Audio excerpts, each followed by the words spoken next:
Hi BookTube, this is Kelly. Thank you so much for watching my channel, Books I'm Not Reading. I am here today to attempt, and I mean attempt, to do a review of Gilead by Marilynne Robinson. I'm hosting a Robinson read-along. We're reading all the books in the Gilead series. So in February, we'll be reading Home. Gilead is the name of the town in Iowa where I'm assuming that all the books are going to have some kind of connection to it, not necessarily take place there, but some sort of relationship to the people of Gilead. And this is the story of Reverend John Ames. John Ames, at the time of his writing these letters to his son, is 76, and essentially he's been told that he's dying. And he, maybe at the encouragement of his wife, who is much younger than he is, his son is only like 7.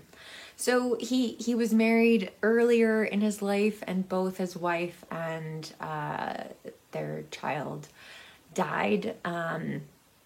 And so he went through a huge long period where he was just a bachelor, and he never really thought that he would get married again. But he does. He marries Lila, and of course her name is not mentioned in this book until way toward the back, way much closer to the end, and I don't think that we ever hear his son's name.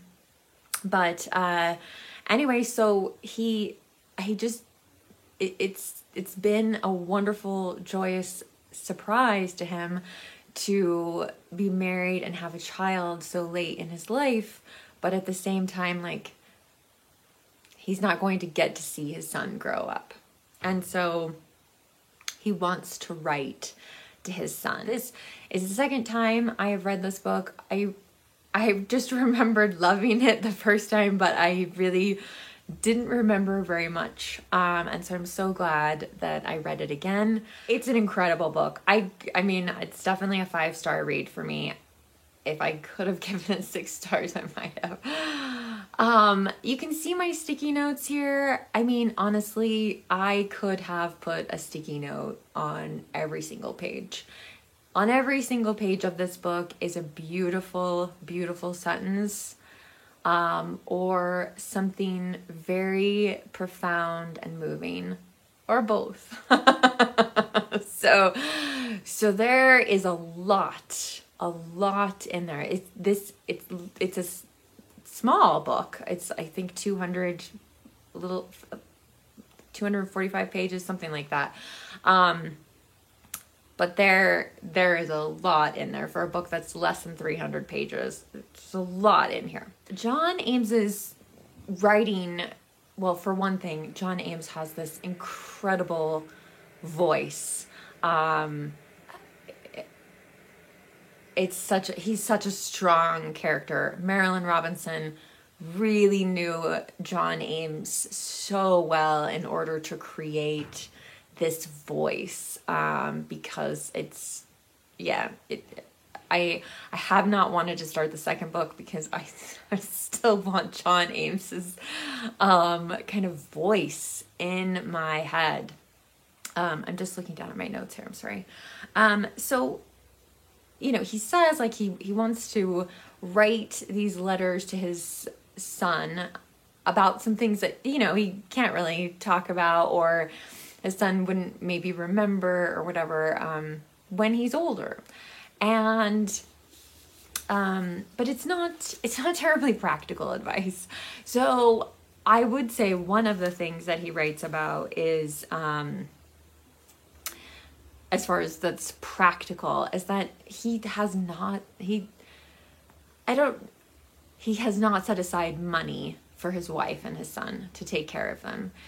And over his life, because so much of it he was single, he has given a lot of his money away. He has helped other people. And so at one point he tells his son, look, if someone gives you a gift, like, believe me, like, it's actually coming from my hands because he has given so much money out to help other people in the community. And the other thing is about honoring your father and mother, but he specifically talks about that he expects his son to honor his mother, that how much she loves him. And it's very clear too that John deeply, deeply loves his son. So here's just a little paragraph. It's not a lot of paragraphs. It's like just huge sections of text in this book, but here we go. So I'm trying to make the best of our situation. That is, I'm trying to tell you the things I might never have thought to tell you if I had brought you up myself, father and son, in the usual companionable way. When things are taking their ordinary course, it is hard to remember what matters. There are so many things you would never think to tell anyone, and I believe they may be the things that mean most to you, and that even your own child would have to know in order to know you. Reverend Ames is writing his son things about, again, about the spirit, about the soul, about the beauty of humanity, about the wonderful surprises of life, about the good and the bad. At one point he tells his son, if I had lived, if there wasn't such a huge age gap, like if I wasn't so old when you were born, that kind of thing, you would have seen my bad habits as well as my good habits. And so he wants to address that as well, like where he's failed in his life. It's a really, really an interesting idea. Now, Gilead definitely has a lot of like church references, scripture references. There's a lot of Protestant church jokes at one point because Reverend Ames' best friend is also a minister of another church in town. They have this whole conversation. It must be Presbyterians, because they have this whole conversation about predestination. And I grew up in the Presbyterian church, so I'm very familiar with that idea and that concept. But also, like, there's at one point Reverend Ames gets sick, and people bring a lot of food over to the house, and he was like, there was even this Presbyterian salad. There's lots of kind of church jokes in there. I don't think that's critical to understanding what the deeper meaning of the book. So if you didn't grow up in church, if you didn't go to Sunday school or vacation Bible school, those kinds of things, you can still get something out of the book. Because I think what's so beautiful about it is not only the writing of the book, but making you think about the sacredness of the ordinary, the really simple things in life, that if we allow ourselves to look at them as something special, as something mysterious in some ways, then it brings new meaning to them. I went and fed the birds this morning before making this video, and I feed the birds in part to entertain my cat, in part to entertain myself, but also like to actually feed the birds. But it was a beautiful cold morning here. We got some snow overnight, and I could see the trail of a deer that must have crossed through our yard at night, and I didn't see it, but I love the idea that, as I was sleeping, a deer walked through my yard. It's just really beautiful. And the birds, when they come to eat, like, there is something about that. Now, I have just like kind of a different connection to nature than those of you who live in very urban and metropolitan areas, but I think one of the really, really beautiful things in Gilead is John Ames's appreciation for ordinary things, sunrises, that kind of thing that gives you pause and makes you stop. And that's another reason why it takes longer than a book that's less than 300 pages to read, because you have to stop occasionally and just kind of think about things. This is one of, I think, the great examples of kind of the sacredness of the ordinary. I woke up this morning to the smell of pancakes, which I dearly love. My heart was sort of a clayey lump midway up my esophagus, and that after much earnest prayer. Your mother found me sleeping in my chair and slipped my shoes off and put a quilt over me. I do sometimes sleep better sitting up these days. Breathing is easier. I was careful to put this diary away before I turned the light out last night. And then he talks a little bit about some things that he has on his mind.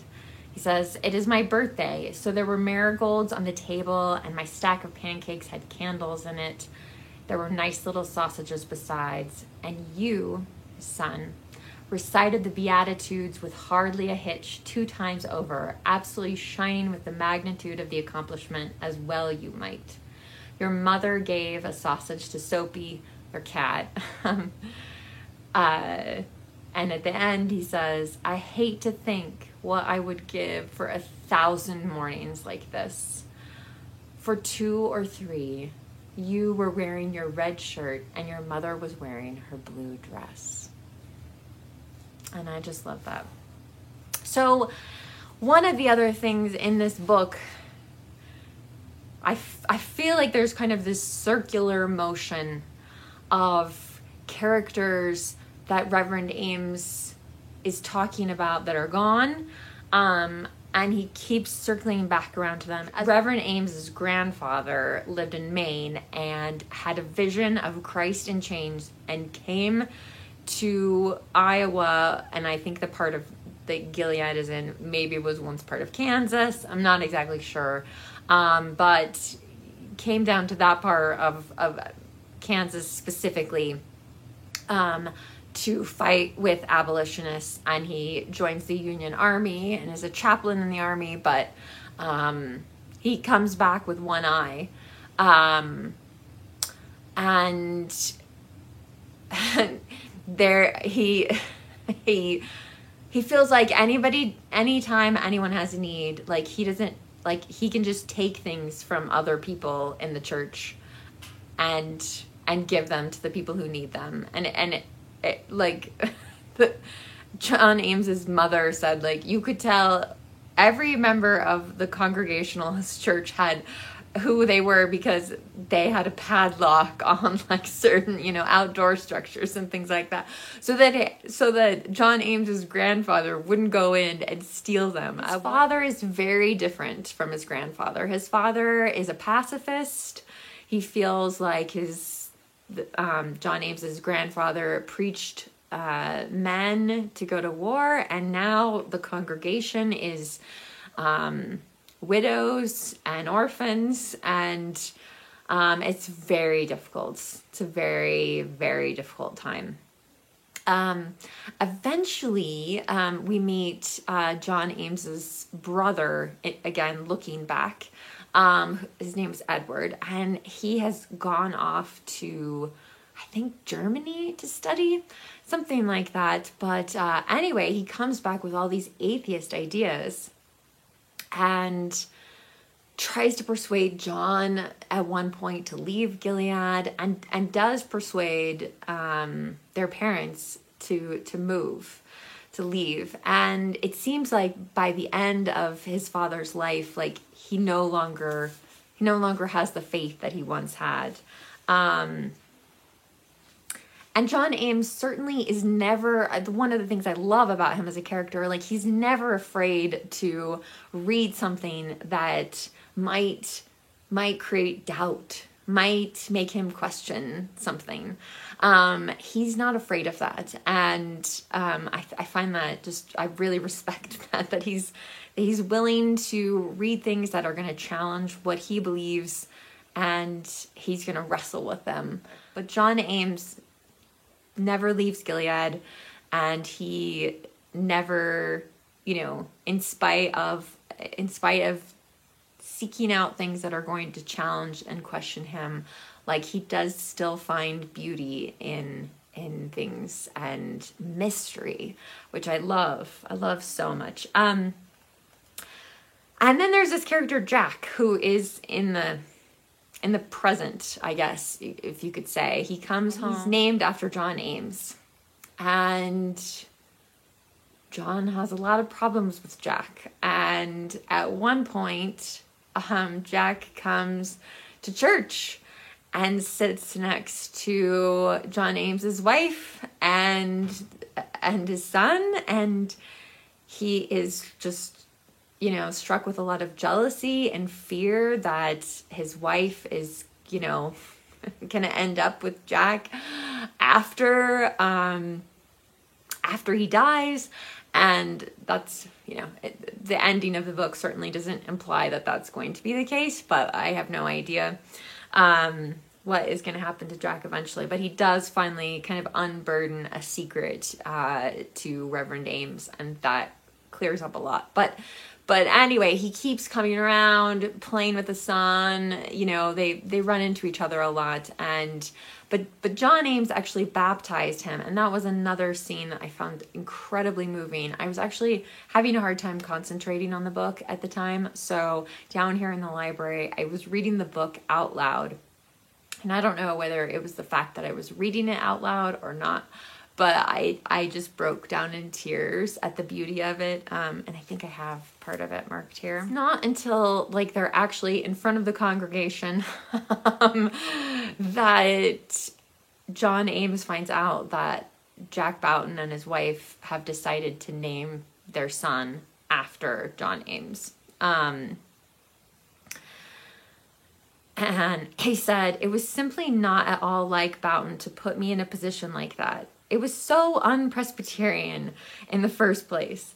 I could hear weeping out in the pews. It took me a while to forgive him for that. I'm just telling you the truth. If I had had even an hour to reflect, I believe my feelings would have been quite different. As it was, my heart froze in me, and I thought, this is not my child, which I truly had never thought of any child before.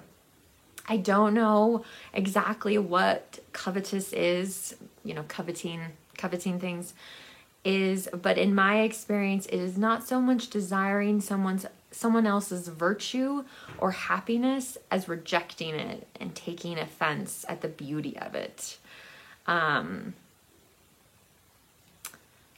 I'll tell you a perfectly foolish thing. I have thought from time to time that the child felt how coldly I went about his christening, how far my thoughts were from blessing him. Now that's just magical thinking. That is superstition. I'm ashamed to have said such a thing, but I'm trying to be honest, and I do feel a burden of guilt toward the child that man, my namesake. I have never been able to warm to him. Never." I really want to know what you think of Gilead. So please feel free. You can leave multiple comments in the comment section if it's getting too long or out of control. I'll also leave a link to the Discord group. This is a very unorthodox, I guess, maybe because there's no chapters in the book, so there's no way to say oh, let's talk about these chapters now, or I'm referring to these chapters or whatever. There's no way to do that. So it's a very kind of loose discussion of the book. There's not going to be a Zoom chat or a wrap up or anything like that on Discord. It's just text, and it's just to chat about different things that we love about the book. But anyway, I will put a link down below that will last for the next 7 days. And you can join it if you'd like to read another one of Marilynne Robinson's books. But nonetheless, this is I found this just incredibly moving, lovely. It just really, yeah, it was a great way to start off my reading year. So I can't wait to hear what you think of Gilead. And please, I won't be offended. We can agree to disagree about how we felt about the book. But I'd love to hear like from other people, their perspectives on Gilead. So I look forward to your comments down below. As always, if you don't feel comfortable leaving a comment, you can leave an emoji or give this video a thumbs up. BookTube, remember to be kind to yourself, be kind to others, and I'll be back soon with another video. Bye.